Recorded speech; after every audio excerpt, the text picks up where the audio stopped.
all humans grieve. What many humans don't realize is that all humans are built to heal from grief fully. This is the first time I've ever heard anybody say this. I have walked through the valley of grief. My 5 best friends are murdered, and I go to 5 funerals in 4 days. But the night of the last funeral, for the first 2 hours since I'd gotten the news, I found peace.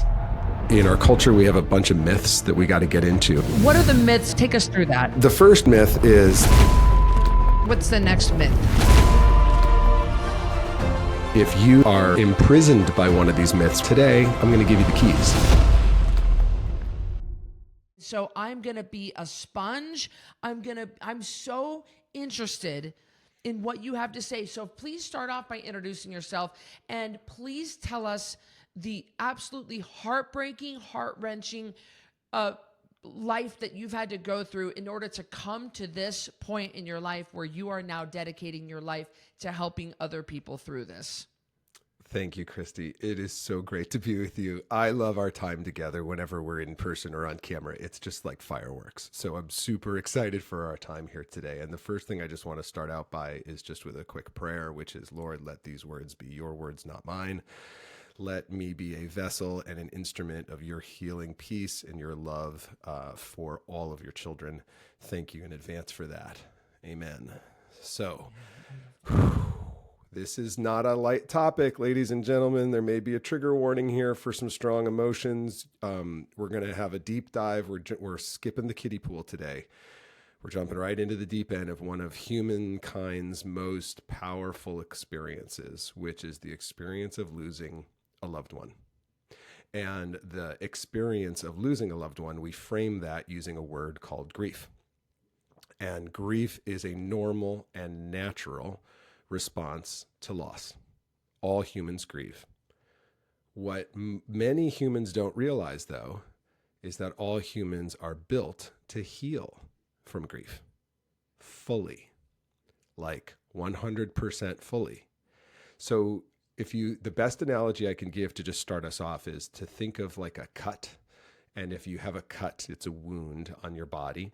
And if you wash that cut, and even if it's a bad cut, if you wash it, you clean it, over time it heals, but it leaves a scar. Now that scar, when you touch it or look at it, doesn't have any pain once it's fully healed, but you have a visual reminder, like a memory, that injury occurred. And you remember that at one time, that thing hurt, but it doesn't now. And what I'm here to tell you is that grief is an emotional wound. And if you perform emotional wound care and emotional first aid, and you take care of that wound, it heals over time. Now that timeline's different from everybody, because everybody's grief is different, because everybody's relationships with the people they lose are unique. So it's not smart to put a timeline on how long does it take to heal that wound. But I'm here before you today as God's witness to say you can heal from your grief. Yes, you too. You can heal your grief. That's a big, bold statement. I totally recognize that. And in our culture, we have a bunch of myths that we got to get into about why that sounds like such a big, bold statement. And in my time today, what I really want to do to be most valuable is to just share what those myths are and kind of debunk them, so that if you, the listener, are imprisoned by one of these myths without even realizing it, well, today I'm going to give you the keys, and you can step out of that prison cell and experience the life you were built to have, because we are not built to be sentenced to life in grief. Before you jump into myths, because I'm completely dying to hear this, tell us your background. Sure. And what happened to you to make you, Sure. Unfortunately, an expert in this area. Yeah. It's heart-wrenching, Tim. It's heart-wrenching. I appreciate that. Listen, guys, my grief resume, if you will, fortunately or unfortunately, I have walked through the valley of grief many times in many ways. And it's almost as if it was ordained this way. And because it started at an early age, I'm 10, and the dog that my parents had, that was my sibling because they had Lady before they had me, passes away. And I experienced this pain, physical pain, emotional pain, this disconnection, almost like an amputation, unlike anything I had ever experienced in my life at that point. My grandmother dies a year later, and I remember being at the wake, and I remember seeing my grandmother, and the stillness shook me.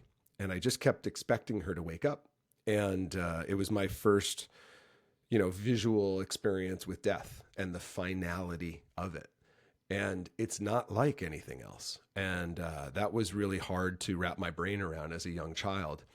Fast forward, I am now 22. And while I'm at a concert shouting my head off, my 5 best friends were murdered.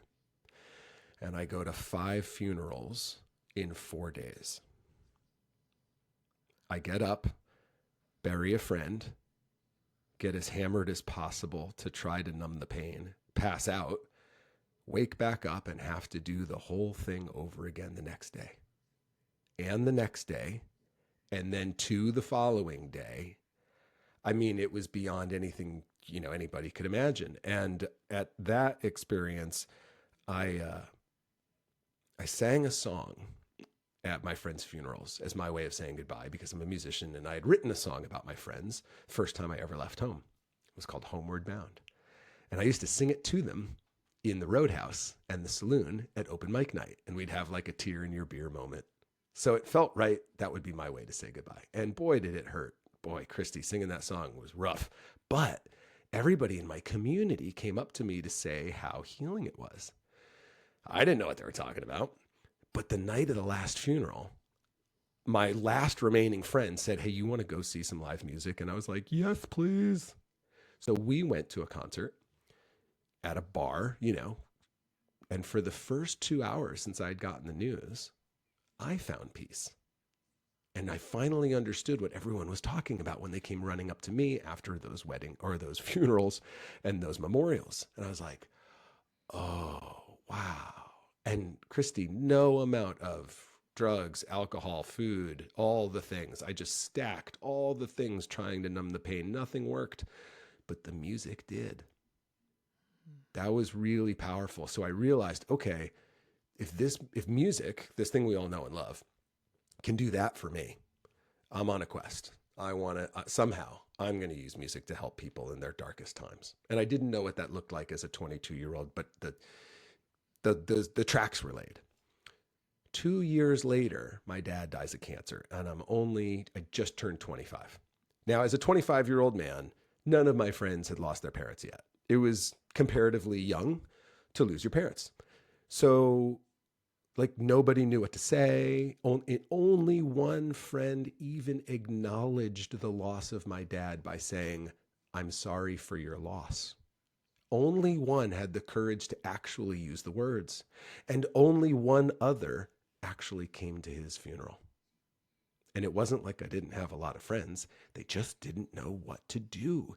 They didn't know what to say, so they just disappeared. And that's something we're going to talk about today, why that happens in our culture and why that's just this unnecessary level of suffering that we go through.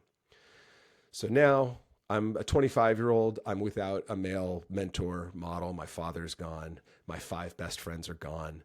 And I'm navigating my world. But I do discover that there's this thing, music, that's been so powerful. And now fast forward and I'm 38.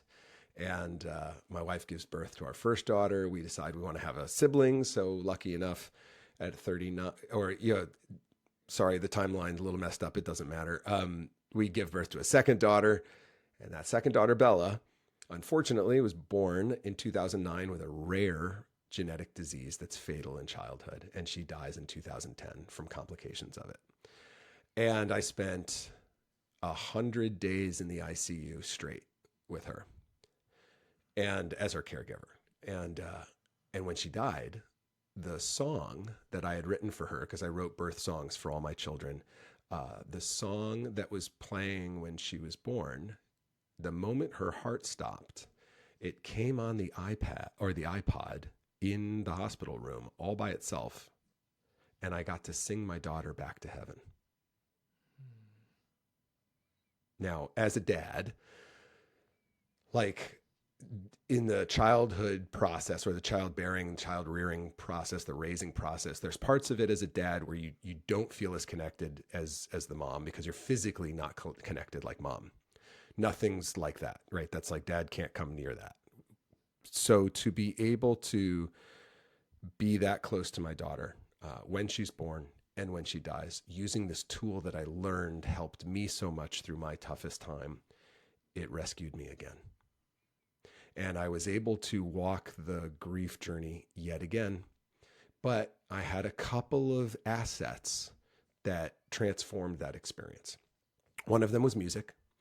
And the other was that 3 years before that, my mom, who's a retired therapist and a grief counselor also, she invited me to come out on a grief retreat to do a section on how music could heal grief. I am a board certified music therapist. That's my professional Clark Kent, day job. And I was in school for music therapy at the time. And she said, do you want to come kind of use your new knowledge and help people like with this thing they already love, which is music? And I was like, yes, please. That's perfect. And I was like, Mom, what are you doing for music for the whole retreat? And she's like, well, we have this boom box. And I'm like, oh, Mom, okay, what are you doing for slides? She's like, well, we have this overhead projector with those, oh, Mom, what year is it? Why don't you let me make you a slide deck and I'll do all the music live since I'm coming out to the desert?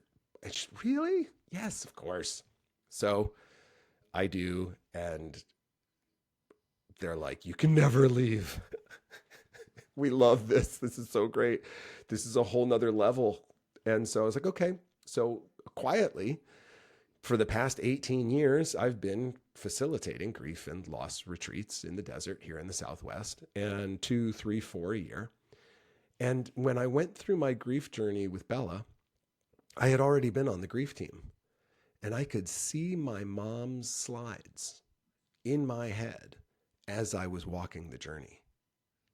And having the knowledge and just the little bit of information to help guide me through the process of what to expect and what not to expect, I walked that journey with just grace, and it was still painful, but I reached a place 3 years later where on Bella's 3-year anniversary of her death, I shot a video on Facebook, and I just wanted to let people know.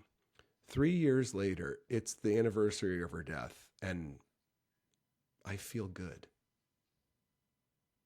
Like authentically, like in my bones, I feel good. I'm not faking it. I'm not trying to will it. I feel peace. I feel good. And I don't feel guilty about feeling good. And I shot this video to say, hey, if you've lost someone and you're struggling, I'm standing here 3 years later, having worked my grief, and I'm here to tell you it can get better. And that video got shared and passed around and shared. I mean, thousands and thousands and thousands of views. It comes back around because then someone, it comes up on a memory and then it gets passed around again. And this shaky, camera, me holding my phone, just sending this message of hope to others who are in that valley, to say, I'm standing on the other side of the valley and there's a way to get here and it's real. And so that's my grief resume. And it's almost as if God's just prepared me all along the way to walk through that valley. So I know what it's like to walk through that valley, and then given me angels along the way to guide me through the valley so that I can emerge on the other side. And I can talk to you today all day about any detail of my friends, my dad, my daughter, any detail of their life or their death. And there's no pain. There's just a memory. So the love is still there. The memories are still there. It's just the pain that's gone. And that's my mission and my message, is that when you heal your grief, the love remains. You don't have to let your love go to let grief go. This is the first time I've ever heard anybody say this. I've never heard anybody say, I can talk about it now without the pain. I mean, geez, Tim, I lost my senior dog a year ago, and my ex and I did after having her for 10 years. She was a rescue. It still hurts. Yes. It still hurts. And maybe, and after we talk about the myths, maybe you can give me some pointers on pet grief, because Yes. I feel silly. I feel silly grieving a lost pet when it's like, come on, Cristy. There's people like Tim that have lost half a dozen people in his life, you know. So, but I would love for you to go into the myths, because Sure. I know whenever I encounter somebody who has lost somebody, I don't know what to do, but I Yes. know don't do nothing, Cristy. You Right. know, it's almost worse to say it's worse to not say anything than it is to say the wrong thing. Right. Right. You know, Yes. so I would love to hear what are the myths and what are the pointers, and what can we do? Sure. Sure. So first, there's just to rescue you and everyone else listening right now. Here's all you need to say. Literally. You know what? I am so sorry. I don't even know what to say. And I know there's nothing I can. But I just want you to know I love you and I am here. Like, I can listen. I can do things. Please. I love you. Let me love you in one of those two ways when you're ready. Know I'm here. And I'm so sorry. And I don't know anything else to say. And they will say, thank you. Because, first of all, what can you say? Nothing. There's nothing you can say. And in our talk crazy culture, we are talk centric. Like, we have a huge bias on words in this culture. Like, we overestimate their effectiveness in all situations. Words aren't the right tool all the time. They're a good tool, but sometimes they're the wrong tool. And so we think, oh my God, I must use words right now to solve or fix or, calm or soothe. Sometimes words are not called for. And so this is one of those times in grief. When your friend, your loved one, your buddy, your colleague, when they're in the valley, your gift are your ears, not your mouth. God gave you 2 ears and 1 mouth for a reason, baby. And that's to listen. Just listen. Your focused attention is the greatest gift you can give someone, because what our culture does is it doesn't know what to say. So it feels uncomfortable listening, because everybody thinks in their head that when they take a breath, I'm supposed to say something smart or wise or right? So they don't want to get into that situation, so they avoid it. And then where does our social support go? It evaporates. People who love us disappear out of their own anxiety about what to say. So here I am letting you all off the hook. It's so funny. On the grief retreat that I host, we do these small table discussions where people talk about things that are going on. And I tell them, you guys, everyone else at the table, you're off the hook. You don't have to say anything.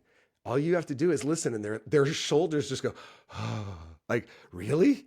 It's that simple? And I'm like, yes, because sometimes people don't need to be like answered or fixed. They just need to be heard. And so for everybody listening, like, when your buddy's going through it, you can acknowledge you don't know what to say, but you're there to listen and you're there to help in whatever way works. And that's as good as it gets. I imagine then, Tim, the worst thing to do is to avoid, isn't it? Yeah. Deal with your own discomfort about it. See, the issue is it's selfish to avoid your friends who are suffering, because you're avoiding it because of the feelings you're going to feel. So you sit there going, well, I don't want to feel blank, and you leave your friend hanging out to dry. So get over yourself because it's all about you. That's what that whole discomfort is. It's you centered. So get over it and show up in service in the awkward moment. Just get over it and just go be like, when you love someone, you do things for them, even if it's uncomfortable. And one of those things includes this. So, like, stop your anxiety about it. Just shut up and listen. And that's the best thing you can do. Yep. I love that. I'm learning so much already. So the myths. Yes. I know that now tell me if I'm wrong here. is when you say to somebody, which I know enough to not say this, what can I do to help? Yeah. Nobody wants you to say, what can I do to help? Just offer to do something. Don't walk in, like, see that the dishes need to be done. They've piled up for the past 11 days since they lost their loved one. Just go in and do the dishes. Don't ask somebody, what can I do to help? I don't know. What are the myths of what can people, Yeah. what's going to be the good thing? Just Yeah. So there's, take us through that. yeah, sure. So like the first myth is that grief follows a timeline and like you should be better by a certain amount of time.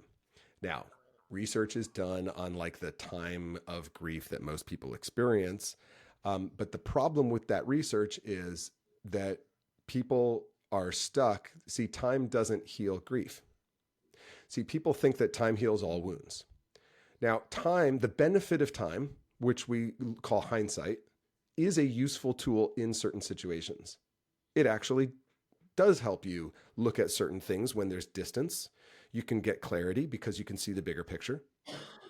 But in this case, grief doesn't fall under that category. So what happens is people, they think if I stay busy and that the world's expecting me to move on, that this is going to get better by itself. So I'm not going to enter the valley of these strong emotions and feel these feelings that are like a tidal wave. I'm just going to try to outrun it, and it's going to get better by itself. It doesn't get better by itself. Time does not heal grief. It freezes it. And what I've noticed over the years, now I have borne witness to hundreds and hundreds of spouses, parents, children, grandparents, grandchildren, siblings on my grief retreats. I've witnessed their healing and their transformation. And what I can tell you is some of them walk into the retreat, it's been 6 weeks. Some of them have walked in, it's been 6 years since their loved one died.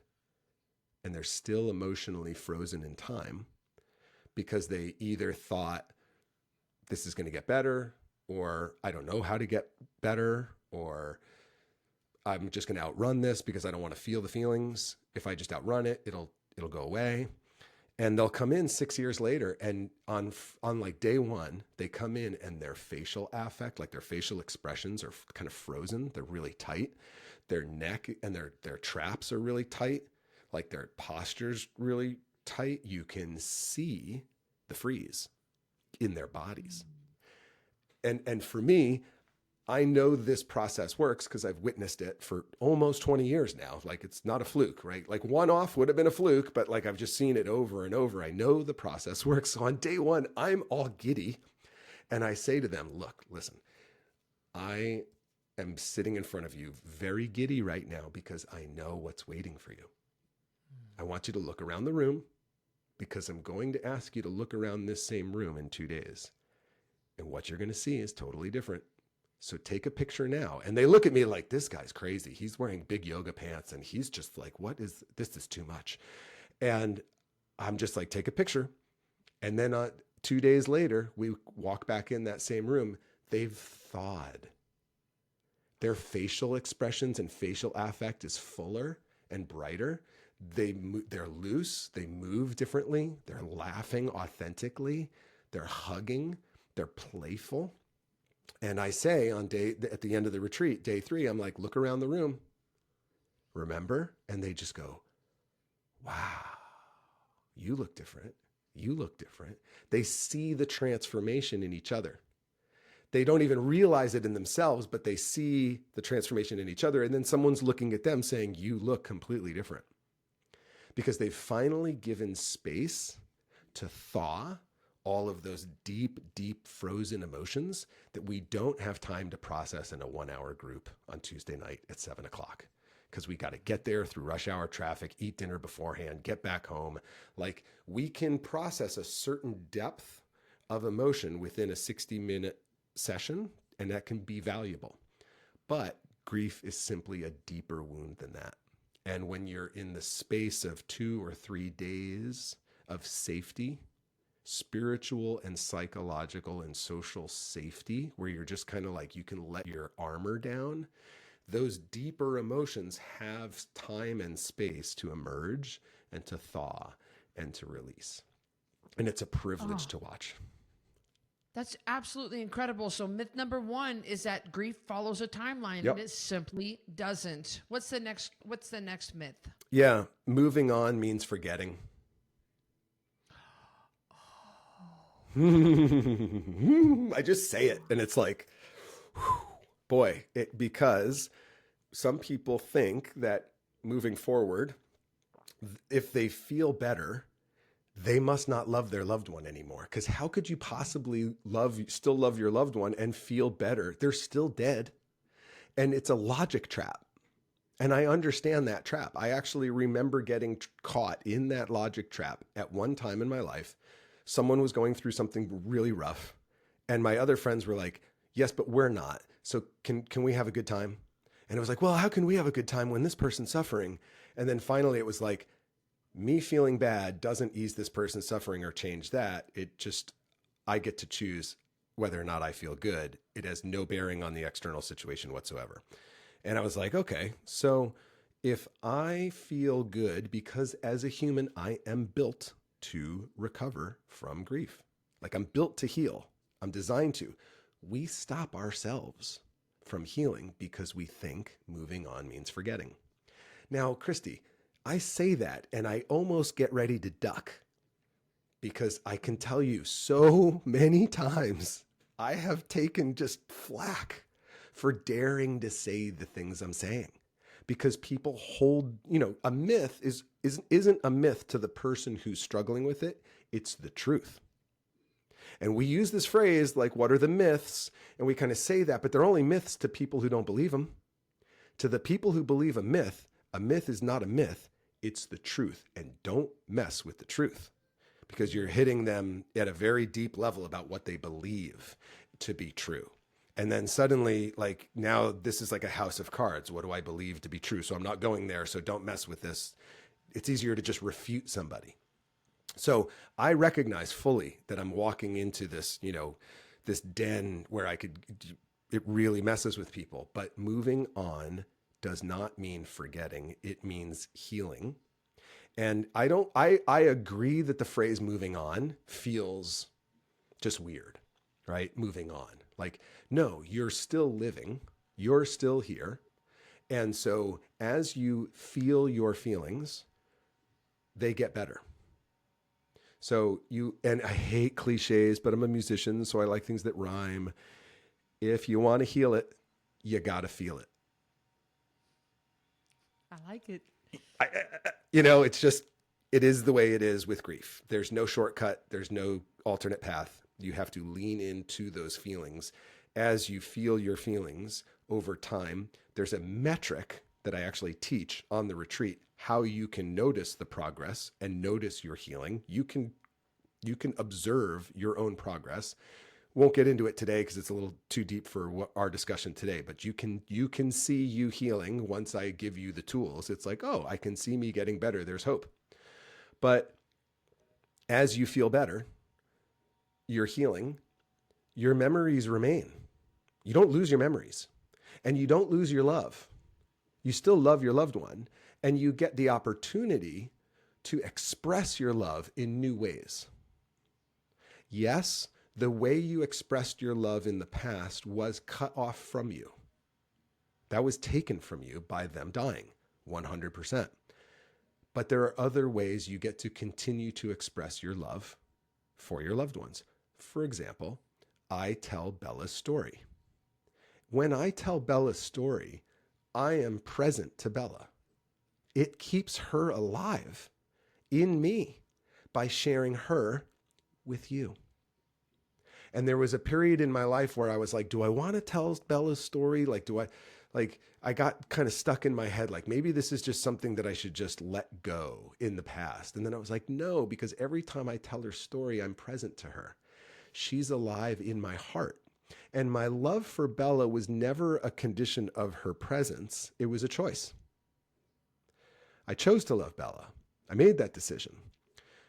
The night Bella was born, she ended up in the emergency room. And I got the call, no joke, Code blue. Code blue is when someone stops breathing, and either there's no heartbeat or there's no breath. And I got the call, and I had to walk from my wife's hospital room through a tunnel under the freeway to the adjacent children's hospital to go to the intensive care unit. I didn't know whether she was going to be alive or dead when I got there. In that hallway, talk about a dark night of the soul. I had to ask myself, right now, Tim, are you going to love this child, or are you just going to turn off your heart right now to protect yourself?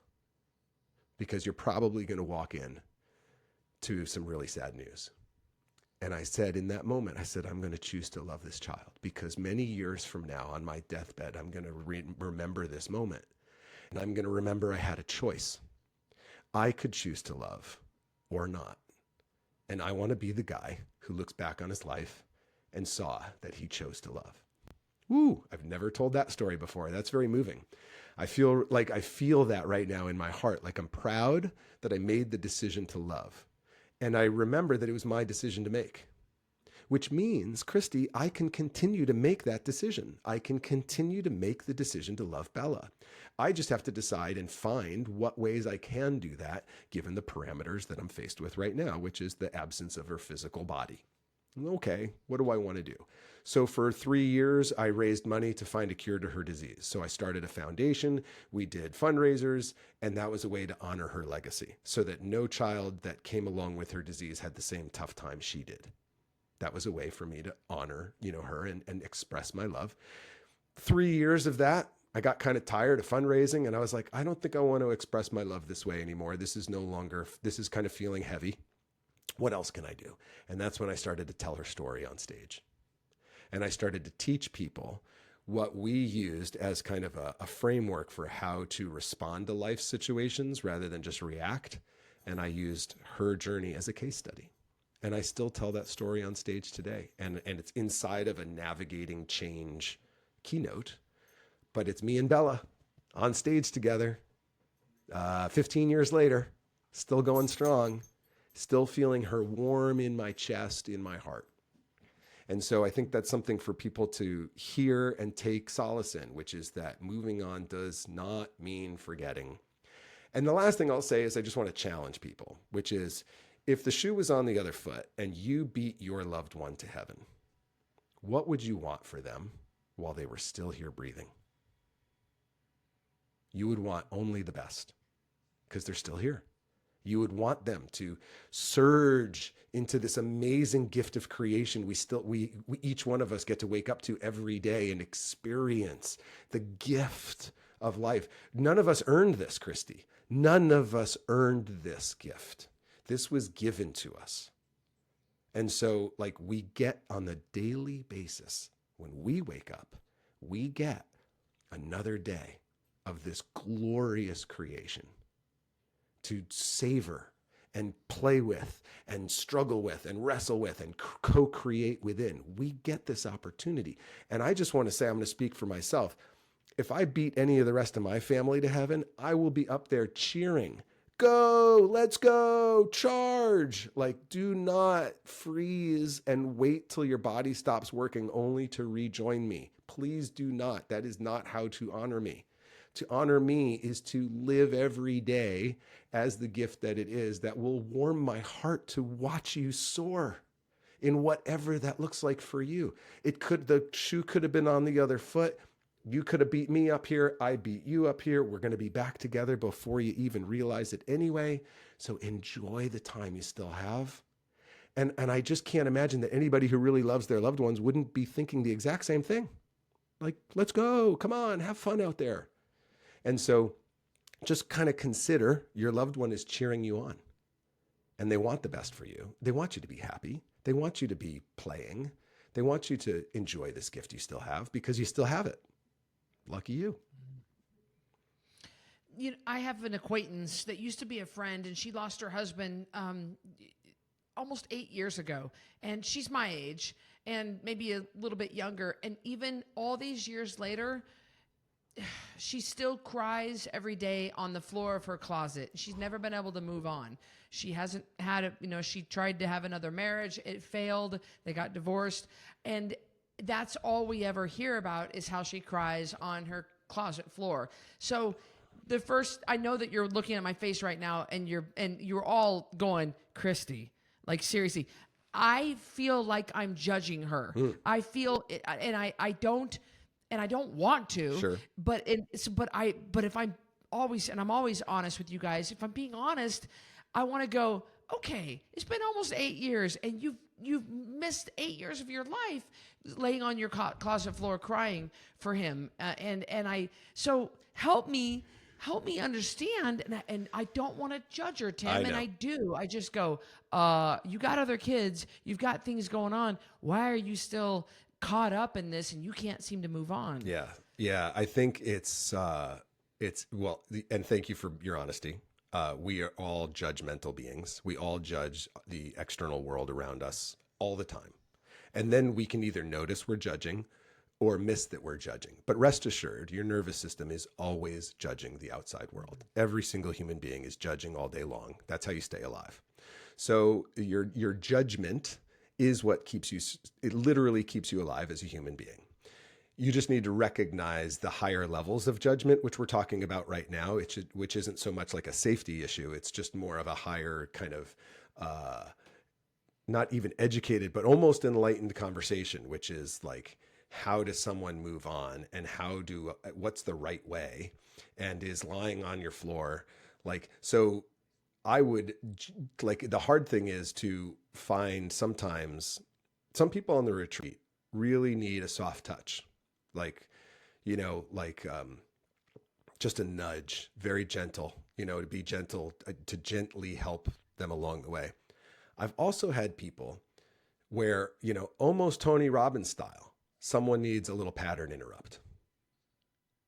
And that is probably the most, I don't want to say dangerous, but just knife edge, to trust when someone really needs a little pattern interrupt. And for those who aren't familiar with that jargon, Tony Robbins is a smart guy when it comes to understanding human behavior and how our thoughts can imprison us into a cycle of behavior, and that it's our thoughts that are imprisoning us. And sometimes we need an outside force to interrupt those thoughts.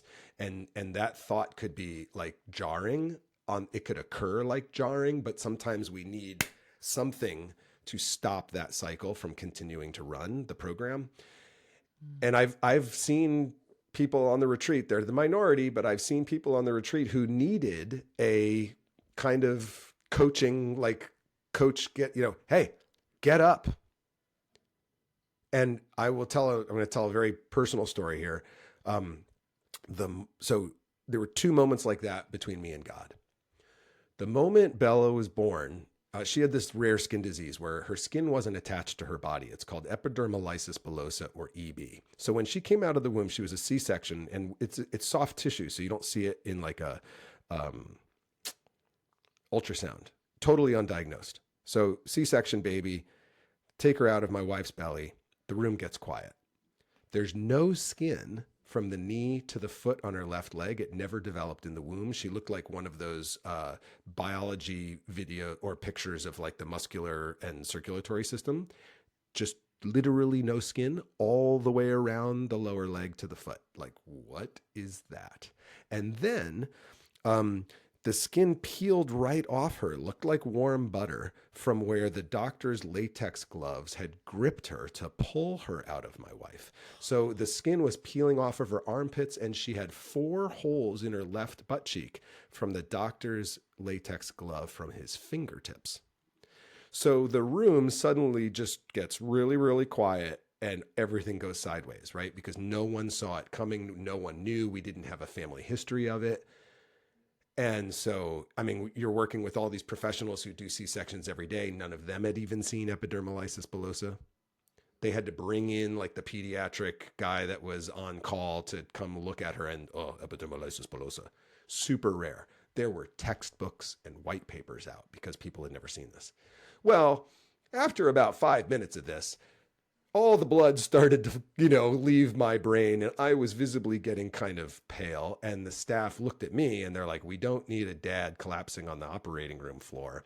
So they take me out of the operating room. They shove me in a broom closet with a cup of water and leave me. And I'm sitting there feeling sorry for myself, feeling sorry mostly, just for the situation. And then suddenly this little voice inside says, hey, Tim, you have a wife cut in two on an operating table who can't move, and you have a daughter in a box. Pardon my French, but get your shit together right now and get in there and be a father. And it was like, whoa. And it was like a call to arms. And so I rose and the adrenaline kicked in. And, from that moment, right, I didn't stop. I was on task. And then 17 months later, Bella dies. And it's the next morning. And now every morning I would get up to go into rounds to meet with the clinical team to talk about what we were going to do that day because her situation was so intense. And I had nowhere to go, Cristy. I had no purpose. So when I woke up that morning, I literally felt like someone had taken my spine right out of my body. Like, what's my role now? And I was lying in bed and I could feel the sun coming through the window, kind of warming my face. And I could feel the bed kind of sucking me in like quicksand, like I couldn't move. And I heard that voice again. And the voice said, hey, you've got a wife and another daughter in the other room right now. That wife needs a husband and that daughter needs a father. And you need to get up and sort your shit out and go be that. Okay. All right. I'm on it. So sometimes, and I know your followers appreciate with you that sometimes you give it right between the eyes, like you give it straight. Like sometimes we need to hear it right between the eyes. And But it's like you said, it's a risk though. It's a risk. It might not be with that person, because I want to say that to her. I want to say, hey, good Lord, let's go. The world needs you to show up. Yes. Your kids need you. What are you doing?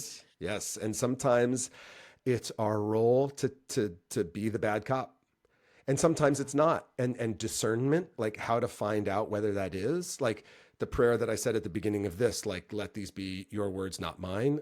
Like I'm always in my retreats, like the whole weekend is me checking in before every session that it's not Tim as an ego who's talking right now. It's the Holy Spirit through Tim. I'm asking for that blessing of being that vessel. And that discernment is tricky because the human mind is a hot mess. And so what I try to do as a practice is set that aside and say, Lord, your word's not mine. If this is the thing that needs to be said right now, and I need to be the instrument of your love and your care and your parenting, then so be it. And am I willing to take the punishment, whatever that looks like, from them to give them what they need rather than what they want? And, it's one of those things I think that if the answer is yes, you need to be the voice for your friend, for anybody. And this is with not just grief, but when you see a friend who needs a talking to, it's not that they want a talking to, they need it. And they need it. And that talking to is an expression of your love for them and your stand for their health and their happiness and their vitality. And so you become willing to take one for the team. And so the best thing to do is just say just that. Say, listen, I am your friend and I love you and I'm witnessing what's happening and I don't know what it's like, but I'm witnessing it. And what I want to say to you is what you're doing right now isn't working. And I don't know what the answer is, but there's probably people who do. And I love you and I want the best for you. So I'm just going to be the bad cop here and say, listen, you need to try something different and let me help you in that way, in whatever way I can, whether that, I don't know what that looks like, but if you share your love and commitment for someone, how can they fault you for sharing your love and your commitment? And then they can maybe it creates an opening to the conversation, because in that moment, you're not talking from your judgment, you're talking from your love and your commitment. And I think the difference when someone talks to you from their judgment or from their love and commitment. right? You can feel it, you can smell it, you can taste it, right? And so if you check in first where you're coming from in your communication, and you have the courage to take that stand for somebody, say, listen, I'm really, I'm uncomfortable because who am I to have a conversation with you about this? I don't possibly have a clue what it's like, but I am seeing you stuck, and I love you, and I want better for you. And I think, just inside of the health and wellness world, people get stuck in a very similar way. They're making bad decisions on their lifestyle. They're making bad decisions on their nutrition and what they're putting in their pie hole, right? And someone needs to be like straight with them and like, listen, you're killing yourself. This is a death by 1,000 cuts. And I love you. And I can't sit here and watch you stab yourself a little bit every day, and not say something about it, because I love you. And there's a better way. And you can be having what you want in life and enjoying it more. So that same kind of commitment, with kid gloves, with the delicate touch, when you check in with your higher power, with the Holy Spirit, with God, with Jesus, whatever that connection, the most direct connection is, depending on your spiritual upbringing and tradition, check in first. And then if the green light is there, like, yeah, go as my guide, go as my voice, then have the courage to do it. Your friend may just thank you. That is such great advice. It's always good to go with the Holy Spirit. Now, Tim, you have a retreat coming up April 1st, 2nd, 3rd, and 4th, if I've got my dates right, in California. This is, I was looking through the website, coderedlifestyle.com/loss, LOSS, guys. I want you to go check this out. So I was looking through everything you're offering, and I am completely and totally floored that you are offering a 4-day grief retreat for this price point and this location, with you and your expertise and your music and what you've got planned. I was completely floored at the price that is phenomenal for what people get. And talk to us a little bit about what they can expect on the retreat. Yeah, thanks. Thank you for that. I very much appreciate that. A lot of people haven't been on a retreat before. And so it's like they don't know what they're missing. And so to try to describe what it's like to go on retreat, it's like to try to describe what it's like falling in love if you haven't fallen in love yet. When you've fallen in love, there's this feeling, there's a space that opens up in your life. You see things differently, you feel the world different. The world literally occurs differently when you're in love. And when you go on retreat, you pull over from the freeway of life. Now, we are a culture of human doings. We're no longer a culture of human beings. Our schedules rule us, and our demands on ourselves and our access to knowledge and information and news is overwhelming to the human nervous system in the 21st century. You are running faster than you were designed to. And so when you go on retreat, you stop running for 4 days, and you get a chance to go back to being a human being. And in that space, and in that slowness, and in that stillness, and in that safety, you become present to your life in a way you can't when you're running at 80 miles an hour. If you imagine you're on a freeway and you're driving your car in the left lane and you're doing 85, how well can you look at the scenery? You can't. It's not safe. You don't have time. But imagine you're walking on a hiking trail in the middle of Yosemite or Yellowstone, and you stop to eat a sandwich. How can you look at the scenery in that way compared to doing 85 on the freeway? They're totally different experiences. And so a retreat gives you this moment, this pause that your nervous system needs in order to turn off chronic stress and the stress response that most of our bodies are running in. Because when your nervous system is running the stress response, you don't heal from injury, sickness, or grief. You have to be able to turn stress off to heal the human body. And so turning that stress off gives you the safety and the space to finally unpack these heavy emotions. And the other thing is that for many of us, like I remember when my friends died, I was afraid to feel my emotions. I was like, this is going to be too much. And I remember talking to my girlfriend at the time, like getting hammered every night. I was like, I'm afraid of the tsunami. So I'm just going to drink my way and try to avoid it because I don't know. I don't know if I'll be able to come out the other side. And so I remember that fear. And so when you come on the retreat, you have this place where you can fall apart, and it's okay because the only people that are there are others who get it and get you. And you don't have to explain yourself. You don't have to educate anybody. You don't have to defend why you are the way you are. Everybody gets it. They all get it. And there's this understanding in the group. And I have to say, it's the group and the music that heal the community, not me. I'm just the guide on the side who's just kind of facilitating the process of healing. But humans have been healing each other in community since we started this thing.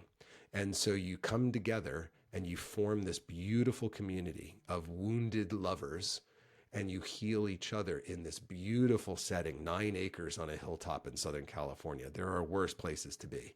And you just get this freedom and this safety to finally allow for these things that you've been running from, not only to catch up, but to evaporate and thaw. And guys, an even better deal, not only is the price by itself phenomenal for what you get, and this is coming from somebody who puts on retreats myself. I put on them every year. We have our Code Red retreat, and I know how much it costs as a business owner to put these suckers on. They are not cheap. No, they're not. But Tim is also offering you an additional 10% off. If you use the code GRIEF10 at checkout, you're going to get an additional 10% off. I've never seen or been on a retreat at this price point that offers you so much, guys. This could be exactly what you're looking for. CodeRedLifestyle.com/loss, LOSS, and then Grief10 is that discount code. You're going to want to put that in at checkout to bring that price down. And that's coming up April 1st, 2nd, 3rd, and 4th. So when this podcast comes out, you only have a couple of weeks to make your arrangements, make your decision, and get yourself down to Southern California. Tim, I can't thank you enough for coming on Rebel Weight Loss and Lifestyle and talking to us. Like I said, I could talk, like you said, I could talk all day about this. I could listen all day to you about this. You have such a soothing, healing soul about you that just draws me in. Thank you. Any final words that you want to share with our community? The mantra that we have on the weekend is be gentle with yourself. You weren't taught by anybody what to expect when it comes to grief. If you were, you'd know a little bit that this is a normal and natural process all humans experience and all humans heal from. But no one taught you, so you didn't know. And the other thing is no one taught your friends how to be with you. So be gentle with them too, because they don't know what they're doing, just like you don't know what you're doing with them.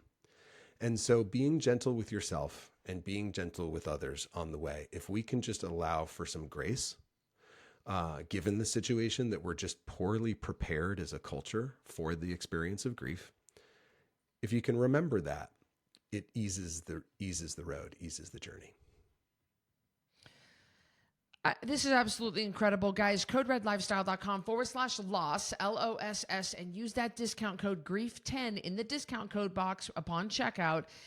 Get yourself down to Southern California, April 1st, 2nd, 3rd, and 4th. I want this for you because this is going to help you guys. We didn't even touch on health and fitness, but the problem is your grief could be manifesting itself as other things, as your bioaccumulated body fat, as other diseases in your body. We're not going to go into that. But you need to deal with this, guys. If you're going through this is a great chance for you to deal with this at a phenomenal price point in a gorgeous part of the country. CodeRedLifestyle.com/loss. Grief10 is that discount code. And Tim, thank you again so much. You guys, we will see you on the next one. Take care, everybody. Bye-bye.